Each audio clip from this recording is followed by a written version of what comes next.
We all want to talk about the pursuit of a third star, but what if the Celtics want to just build around Tatum and Brown? I'm breaking that down with part 2 of my conversation with Keith Smith right now on the Locked On Celtics podcast. It's the Locked On Podcast Network, your team every day. I'm so hyped right now. Anything's possible. Oh, my mama. Oh, my lady, ma. Anything's possible. Yeah. Rain J's back with the vengeance. Back. All the real Celtics fans in attendance.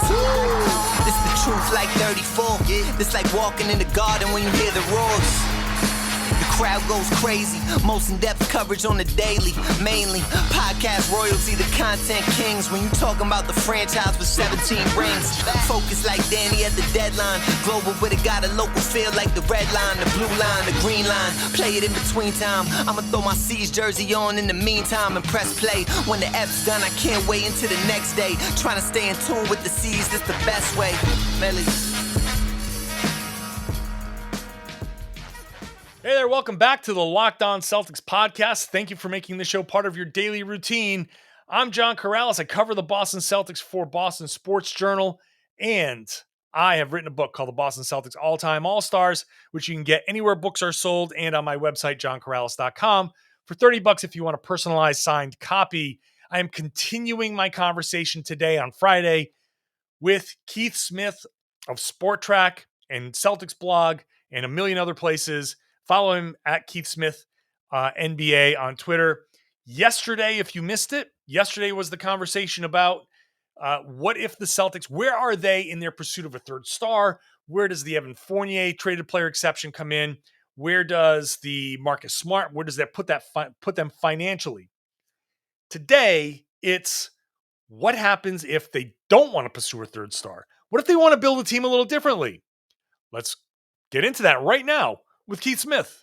Basically, where I'm falling here is they can get a guy via sign and trade, but it's better to try and get this trade done during the season because that opens up, I think, you're still going to lose a bunch of guys. Yeah. But if they can get this guy during the season, whomever it is, let me pose it this way.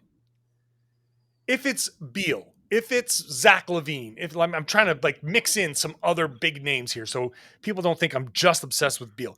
A third star, a trade during the season probably makes more sense because then you can turn around and use your TPEs and try to find a guy or two guys. You can split 17 million into 9 and 8 and find two useful guys. Yep. You can do all that stuff. So that's when you blow past the tax by you're 10, 15 million, that doesn't matter. Million into the tax because you're no restrictions. Yep. This is why you traded Daniel Tice. So you got away from the tax there. This is why you make the Chris Dunn move because you know you're resetting the repeater clock. Okay, and then next season you're starting that clock. All right, here we go. We got 4-year window to just screw it. Let's pay the tax and we'll see where we go. And by then, the things change. The collective bargaining agreement changes. TV money comes in. Things change a lot. So, who knows where it goes.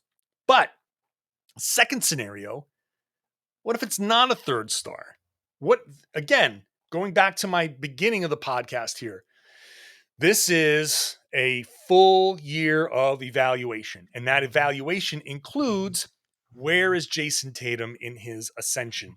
Where is Jaylen Brown in his ascension? Can Jayson Tatum be a first-team All-NBA guy? That means he's an MVP candidate. Can Jaylen Brown compete for third-team or second-team All-NBA? People might say first-team, but let's not get crazy here because there are a lot of other good players in the NBA. But can he compete for that? Can he be a lock All-Star? Then the calculus changes a little bit. Then you say to yourself, all right, we can blow a lot of this up for the third star, or we can go the sign and trade route for really key third option. Jrue Holiday type, star. Like what the Bucks did. Exactly. Yep. The Jrue Holiday type of player where you're not paying him so much where you're, the apron, the hard tax line cripples you. You're still giving up a bunch, sure, as far as maybe draft capital and all of that.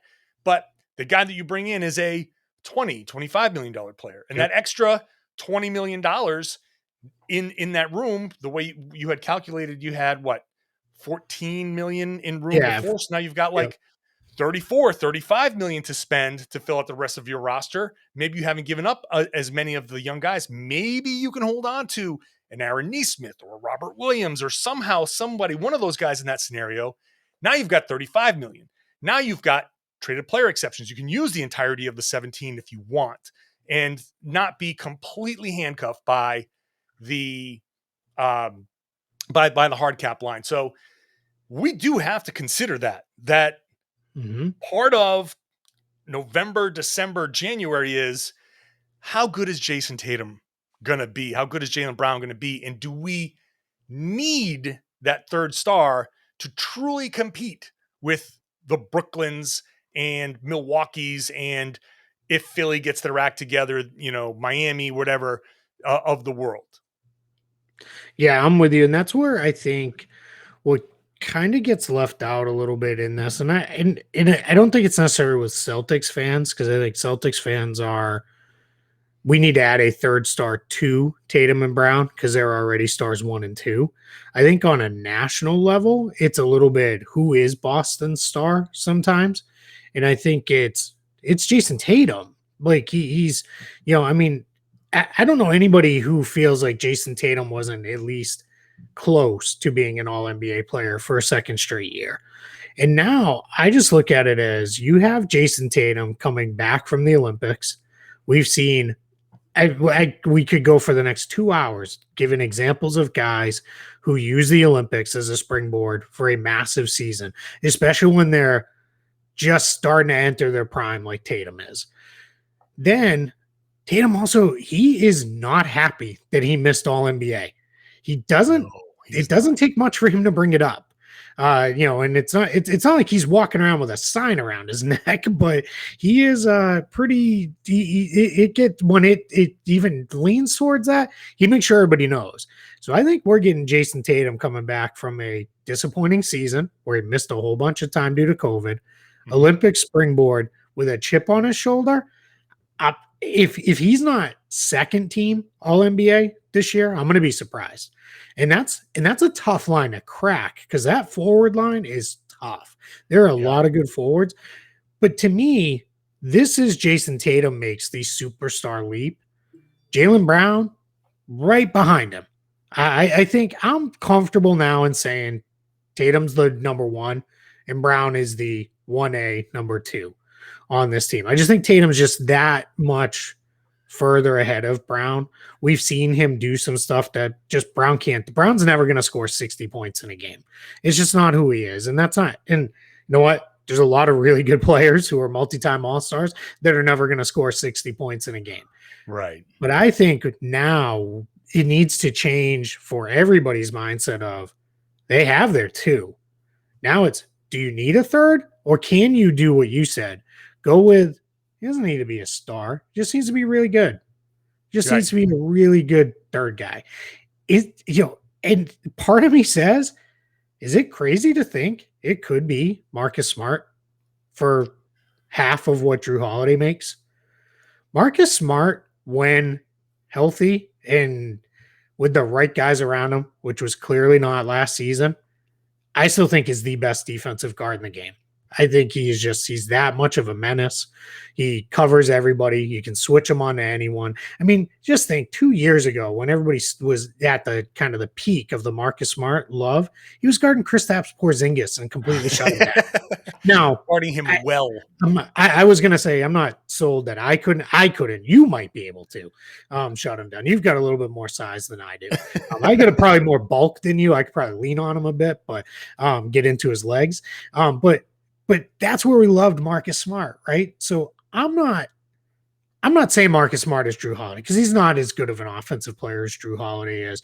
Jrue Holiday showed up on the biggest stage defensively as an absolute monster in this playoffs. But I'm not sold Smart can't be 85 or 90% of that player and just as good defensively. And then now you've got all these other tools to go use. And maybe the best path forward is Tatum, Brown, Smart, and just a whole bunch of dudes. And we've got 10 guys who all really fit and can go out and do a bunch of different stuff and be these guys versus it doesn't always have to be Tatum, Brown, Beal, Tatum, Brown, Levine, Tatum, Brown, Karl Anthony Towns. It doesn't have to be that, because if it's that, then it's those three guys and you're praying none of them get hurt. And quite frankly, I'd be a little nervous given some of Jaylen Brown's history, putting that kind of pressure on. You got to play 75 to 82 games and be fully healthy when we get to the playoffs and be ready to go. Just because I feel like Jaylen Brown might be one of those guys. It might not be the worst thing in the world if he plays 65 games and is fully healthy when you get to the playoffs. But if you only have a 3-man team and a whole bunch of role players, you can't really pull. We're going to find out if that can be pulled off, because that's what the Lakers are going to attempt to do this season. Now, different level guys, right? These guys are not LeBron and AD. I certainly think they're Westbrook, but that's another story. But that is, we're going to find out. And I don't know that that's the right team building path necessarily to go, 3 superstars and then scrub. So I'm kind of with you. I think, again, for me, this all goes back to, there's a lot of optionality now that didn't exist at the start of the offseason and then didn't exist even a month ago when things really kind of got cranked up. Back with more with Keith in just a minute. First, I got to tell you about BetOnline, which is your home for the fastest and easiest way to bet on all of your sports action. What do you want to bet on? Baseball, football? Hey, preseason football. I'm sure you can bet on some of that. You can bet on some prop bets like who's going to win MVP of the NFL, all kinds of crazy stuff. So go check it out at BetOnline. Sign up for free, create your username, create your password, then use the promo code Locked On. You're going to get a 50% welcome bonus.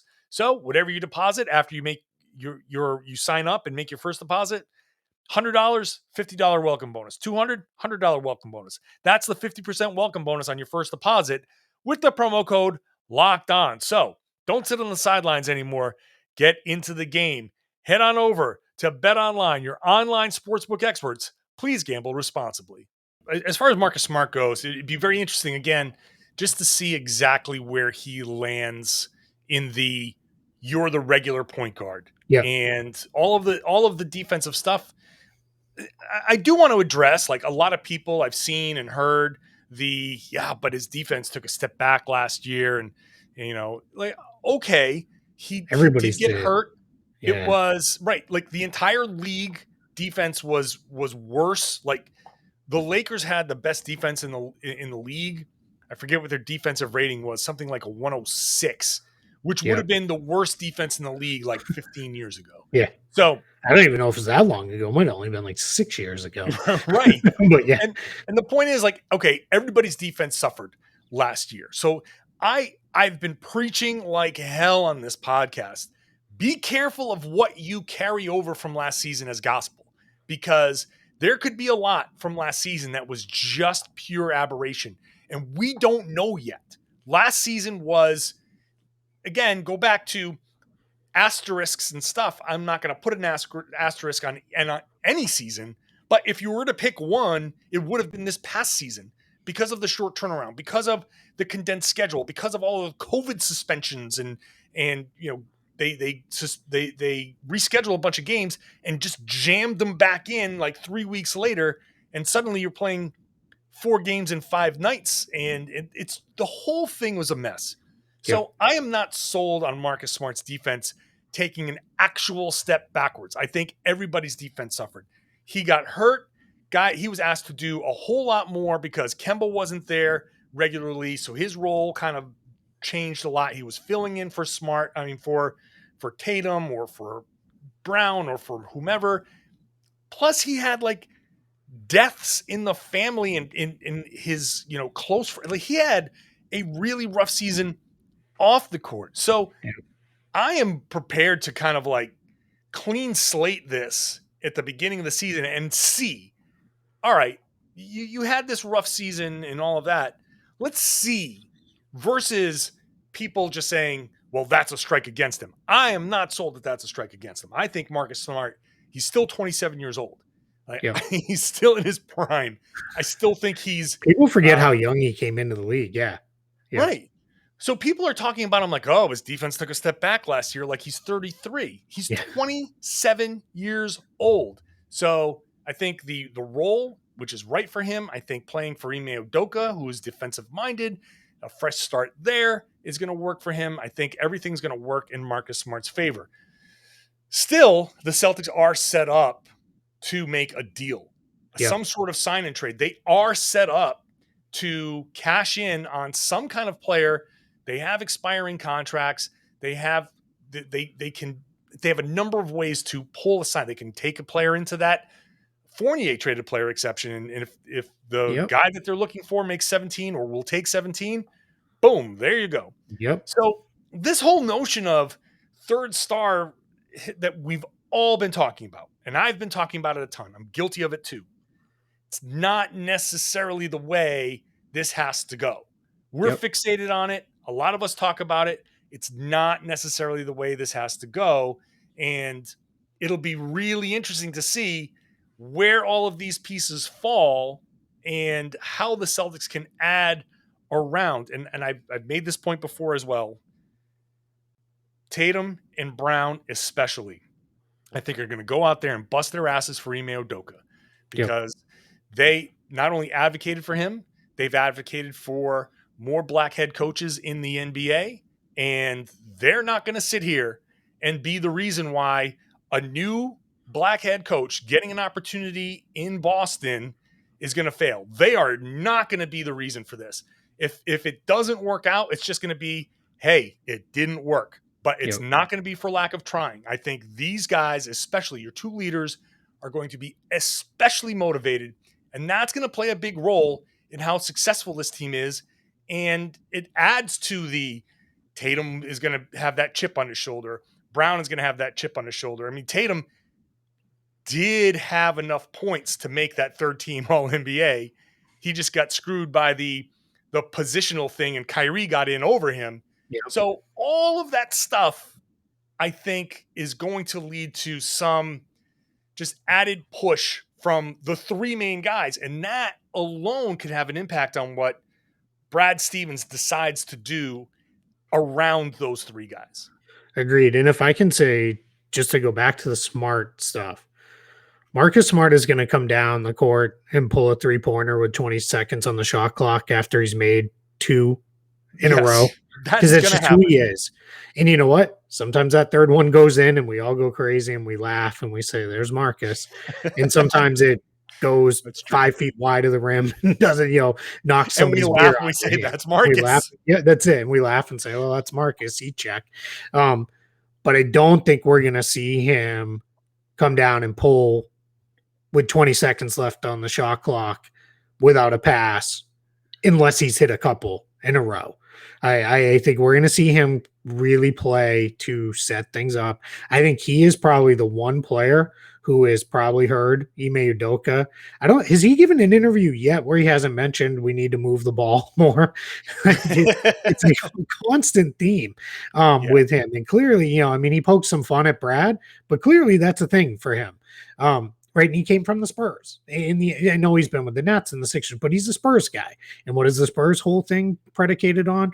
Ball and player movement. Yeah, get it popping, get it moving. And I think Brad Stevens, I go back now in retrospect. Remember when they played Utah? And the two times they played Utah, how much he talked about how much they reminded him of those Spurs teams and moved the ball and how much he loved watching them and breaking them down and those things. I think Brad Stevens knew that's how this group needs to play. And I think he to some extent knows I'm not the guy to get them there. Just for whatever reason that may be, I think he knew he was not going to get that out of them. And I think that's why when he made the hire he made, it was going to be someone who could get that out of these guys. So I think you're going to see a lot of, really good stuff. And I think Smart also, I think he would love nothing more than to lead the league in assists. And, lord that over everybody of, look at how many assists I average and all those things. Any of this other stuff. Cause I just think he would love that. And I think, this guy, for all that there's real criticisms of him. Don't get me wrong. I mean, and I'm the first guy who doesn't necessarily love primary ball handlers who aren't great shooters, but he still gets guarded because you never know, because he will shoot. You never know the night he's going to hit 10. And that's why he gets guarded. He's not Simmons. He's not TJ McConnell. He's not Elfrid Payton. He's not any one of these guys who just won't shoot. He's not a non-shooter. He's just not always a good shooter. Back to wrap up the conversation with Keith in just a minute. First, I got to tell you about RockAuto. Don't bother going to one of those chain stores at the strip malls. You know which ones I'm talking about. It's not worth your time. It's not worth your effort. RockAuto.com is the only place that's going to give you what you want at the price that you want it at. It's at RockAuto.com. You can use it at home, in your pocket. It's right there with you wherever you go. There's no possible way those chain stores can stock everything for every car on the road, for all the different trims, all the different makes, all the different models. It's impossible. It's not possible for them to have all of that. They're just going to give you whatever they have. Rock Auto is going to give you a much greater selection at a much lower price. So enter whatever you need into your computer, into your mobile device, no matter how complicated, no matter how simple. You might just say, John, I just need wipers. No problem. Go to rockauto.com, pop in your make, model, and all that stuff, and they will give you a much bigger selection than those 2 racks of wipers into wherever you're going to walk into. And you don't know what you're going to find, and I bet you're going to save money. You need something for your engine? No problem. They've got a ton of options there. I've talked to a bunch of people who have saved hundreds at rockauto.com. So go trust a family business that's been operating with you in mind for more than 20 years. When you do buy something, I feel good that you might. Go check out and see all the parts available for your car or truck, and make sure you write Locked On in their How Did You Hear About Us box. That's how they know that we sent you. Write Locked On in their How Did You Hear About Us box. It's an amazing selection, reliably low prices, all the parts your car will ever need at rockauto.com. You can take some of the money you save there and head on over to built.com and check out the best tasting protein bar on the market, bar none, pun intended. You are going to find great flavors no matter what you like. Do you like fruity? Do you like chocolate? Do you like coconut? Different people like different things. If you've got a nut allergy, not a problem. Are you on a keto diet? Not a problem. This is all good. You find options for you, and they're all good for the keto diet. Whatever your favorite flavor is, I'm partial to the salted caramel. I also love peanut butter. So anytime they have a special on like peanut butter brownie, I'm in. So you can go check out at built.com. They always have limited edition flavors coming in. You don't know what they're going to drop from time to time. They just had a Rocky Road flavor that you might have missed. They had a grasshopper cookie that you might have missed. So go check it out. 17 to 18 grams of protein, 130 to 180 calories, 4 to 5 grams of sugar, 4 to 5 net carbs. You can't beat that flavor profile. They're so confident they actually have a side-by-side comparison of what they have and what they put in their stuff compared to a lot of the other protein, the popular ones on the market.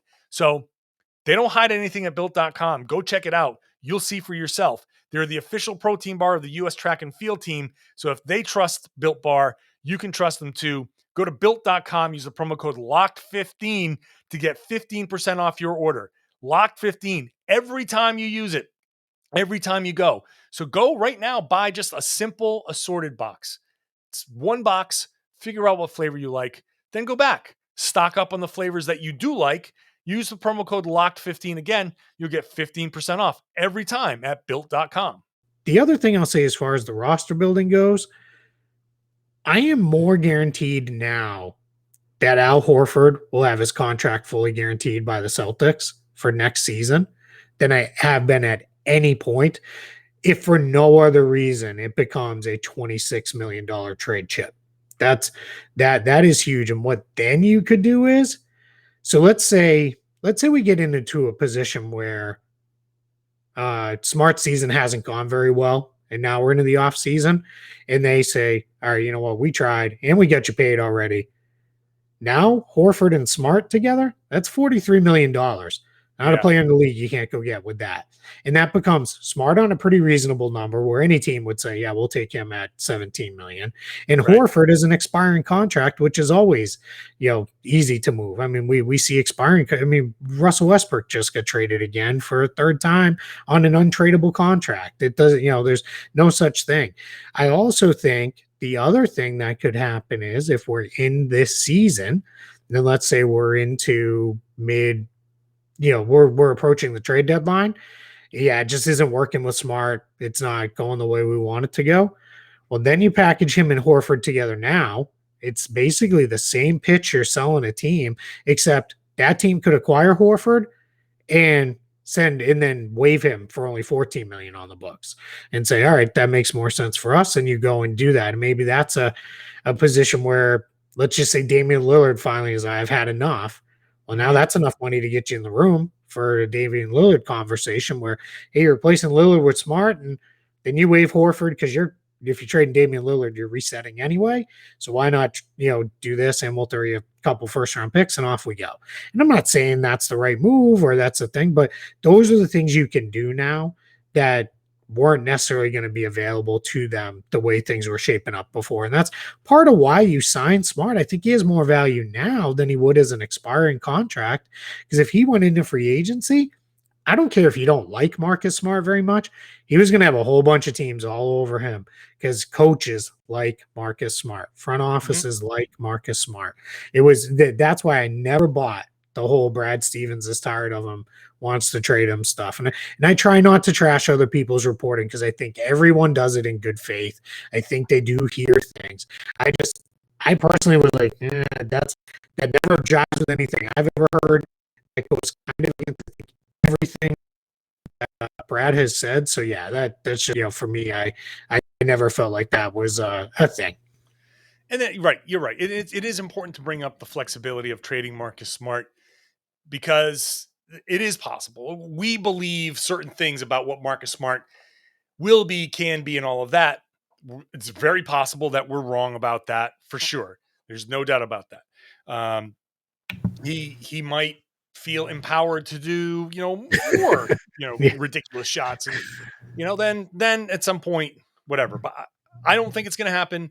But you just never know. You can't predict the future. So yeah, you can trade him, and he is an important piece. He is I think a rebuilding team would love to have Marcus Smart as a culture setter. That 100%. I think he has value in that way because I was making this point the other day on our Locked On NBA podcast. The Sacramento Kings came into Summer League with a stated goal, a franchise stated goal of we want to win. The coach was saying, we want to win. Everybody there was saying, we want to win. And, you look around and you're like, why the hell are you talking about we want to win Summer League? Because the Sacramento Kings don't win a damn thing. Yep. And if you're trying to build a culture, then you really emphasize the winning every chance you get. And so, yeah, you won Summer League. All of those guys, Davion Mitchell, all of those guys now have a summer where they're like, hey, look, man, I'm joining a team where you can say what you want, but we really tried to win this Summer League when a lot of people they didn't seem to care. You take that into next season and you reinforce that. Marcus Smart is a type of guy that reinforces that type of messaging. So any young team would love to have Marcus Smart come in and be like, all right, kids, this is how it's going to go. Every practice, I'm going to be on your ass, and we're going to try to win everything. I'm going to try to beat you in practice. I'm going to try to beat you in the weight room. I'm going to try to beat you on the way to get water. I'm going to try to beat you every chance I get. So that makes him very tradable, very desirable for teams that are like the Washington Wizards might be, or like you said, the Portland. You're all right, let's start over. Like Rui Hachimura would get a nice dose of Marcus Smart in practice and be like, damn, this is different. So he has a lot. He's not Chris Paul's level of player. I mean, Chris Paul is one of the greatest point guards to ever play the game, so I'm not saying that. But he is the same kind of leader Chris Paul is, where he's going to be in your ear all the time. Now, Chris Paul can do it because Chris Paul can be like, yeah, dude, and I'll be dribbling in elbow pull-up jump shots until I'm 50 if I want to. And Chris Paul has that to back him up. Right. Whereas I think sometimes Smart, I do believe sometimes he's rubbed guys the wrong way, because sometimes it's like, dude, you were launching, 40 footers with, 20 seconds on the shot clock. Like, I don't want to hear it from you. But I think in the end, why his team, look at how many of his teammates hit Twitter and were like, yo, we kept my guy, and, all this stuff. Yeah. I think with that shows those guys know, he's going to take some dumb shots. But we also know if there's a loose ball with 10 seconds left and he's in the game, he's coming up with it. Like, he's getting it. And there's very, other than Jayson Tatum making guys look silly with his step back and, draining them in their faces, there's not a lot much more I'm confident on this team than Marcus Smart coming up with loose balls at critical moments in games. Like, just at some point when it happens enough, it happens enough. I also think the Celtics need his leadership, because Tatum's a very quiet guy. Not that he's a bad leader. He's just not that guy. It's different. Jaylen Brown I 100% believe Jaylen Brown is going to do bigger and better things when he's done playing basketball than he's ever going to do in the game of basketball. I think he may be one of the most smartest, most thoughtful people I've ever met. I think he is. I think the world of Jaylen Brown, the individual, but he's not a get in guys' faces, rah leader. He's going to be more kind of the Al Horford type of, I'll throw an arm over a guy's shoulder and pull him aside and say, hey, let's talk. What are we going through? Let's figure this out. You need somebody who's going to be the guy who's going to be running around getting in everybody's face. And that's Marcus Smart for the Celtics. That's just who he is. You've got enough of the quiet leaders. This team is full of quiet leaders, especially with Horford coming back. Right. You need the Smarts of the world who are going to let everybody know. You also need the Enes Kanthers who are going to keep things light. If Smart's in the locker room bouncing around and, let's kill these guys, and Kanter's going to be like, yeah, let's destroy, and everybody's going to laugh, and it's going to bring everybody back to the right level. I think the locker room mix is better now. I think all around. And I think those are part of the reasons why you give Marcus Smart a contract you give him. I always go back to, people get mad. Heat fans I know so many of them are livid about this. There's a reason Udonis Haslem continues to get contracts as a player versus everybody saying, just make this guy a coach already. You played, John, it's different, the message coming from a player than it is from a coach. The minute he's in a suit, he's not in the locker room with the guys all the time. He's not at the players only dinners. He's not at this other stuff, because now he's a coach. That's, that kind of leader that can go to guys and let them know, because he's there with them in the fight versus being just some dude on the bench with a clipboard. It's just different. And that's why you pay guys like Smart, because he's in there, he's in the fight. And he's also never going to ask somebody else to dive on the floor for a loose ball, knowing he's not going to do it himself, because he's going to be the first. He's going to dive past them to go get the loose ball first. And I just think this team with their vets and their mid-career guys are so quiet. And then it's still, I think it kind of gets a little forgotten. This team still has a million kids that are still trying to find their way in the NBA, including Robert Williams, who's entering year 4. He's still trying to figure out exactly what he is in the NBA and what he'll be. You need guys like Smart to help them along the way. Yeah. It's funny. Like, you compare the Udonis Haslem thing to a coworker suddenly going into management. Yep. Like, all of a sudden you go to lunch together, and it's like, should I be going to lunch with you anymore? Should we be I still complain about John to you? Right. If I tell you something, are you obligated to go to your boss with it? Because, and that's going to be the difference. Like you said, so the difference of, and why getting former players in as coaches is great, but having that veteran leadership, the Al Horfords of the world in the locker room is important. Yeah. It is totally different. It's 100% different. Even though, the coaches are talking to him, that player is going to he's going to withhold sensitive information. You can trust that guy. Like, if I sit there and pop off and I say, man, Keith pissed me off and oh my God, blah, blah, blah, and badmouth. And, he goes and says, hey, look, we got a little thing, or, it's not a big deal, but you might want to talk to John and Keith about what's going on. Won't say everything that I said because the next day I'll cool off and be like, you know what? I said a lot of things I didn't mean. It was the heat of the moment. Keith's not as bad as I said, and we're good. And the coaches can get involved because obviously it's going to get back to them, but he's not going to say every last thing that I said about you. I hope you don't mind that I used you in that example. No, it's all good. I know I'm a good teammate. If I was anything on the basketball court, I was a good teammate. Yeah. That's about the extent of the skills I had. I can shoot. I can still shoot. That literally is all I can do. I'm not running.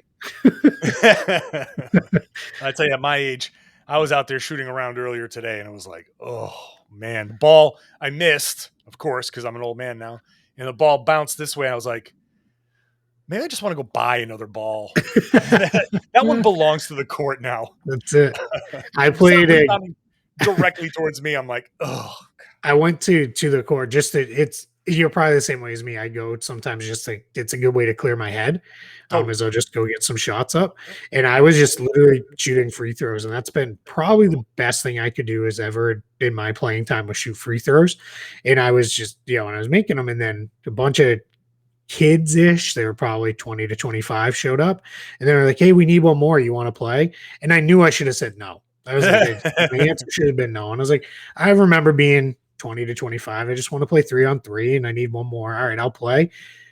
We were playing half court, barely move, and I was like, "This is I'm done." It's my day. I was like, "You guys want to play free throw shooting contest? Because I'll play that for 2 more hours." But yeah, it was funny, It was and then it got to the point where they were like, "Hey, we'll just set you up for shots, all right?" And I was like, "Yeah, but there's not going to be any driving closeouts or anything like that coming out of this. It's going to be I'll pump fake and then I will pass." And I could still pass. It was funny. One of the guys goes, "You remind me of that guy." They show him he was that big old Russian dude who used to give Shaq trouble. And I was like, "You're talking about Arvydas Sabonis?" And they're like, "Yeah, because he could just shoot and pass, but he never really moved on the court at all." And I was like, "Awesome, that's where I'm at in life now." But I'll take it. All you got to say is, I've been compared to Arvydas Sabonis on the court. That's it. That's it. Once. Except I was like, he's Lithuanian, not Russian, but that's all right. We can go. Which is a Keith Smith thing. To say, well, actually, he's Lithuanian, and he was pretty good before. And then I was like, it was. I'm waiting for somebody to be like, wait, are you that dude on Twitter who like people yell at all the time? And that thankfully has never happened. That applies to so many of us. Yeah, true. All right. Well, hey. Great conversation as always, Keith. Very appreciative of your time spending. Of course. So it's always a pleasure for you to come on and break things down financially. We got the going for a third star. What can they do in that direction? And hey, what if they go for just Tatum and Brown and just really good players around them and doesn't have to be a third star? So good way to kind of spread that out and kind of reset where the Celtics are. So appreciate you coming on, man. I'm just happy to have joined you in a better headspace this time around. Now I'm ready for, like you, I'm ready for a little bit of a break and a chance to breathe, catch up on some movies and books, and then let's get back at it. We only get 3-4 weeks. All right. Thank you to Keith Smith at Keith Smith NBA on Twitter. See his stuff at SportTrack and SpotTrack and Celtics blog. He knows inside out when it comes to the salary cap stuff. And thank you for coming on and spending basically an hour. If you missed the first part of the conversation, that was the Thursday podcast. So they kind of go hand in hand.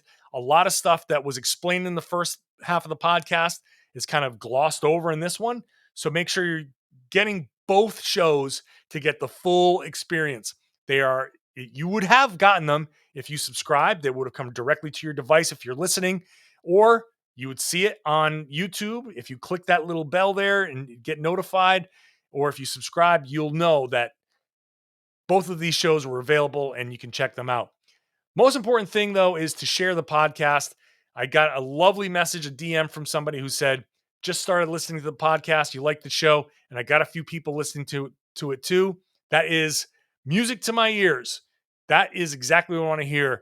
Thank you for sharing. Everybody should share the podcast and tell their friends that they should be listening to and watching the Locked On Celtics podcast here on the Locked On Podcast Network.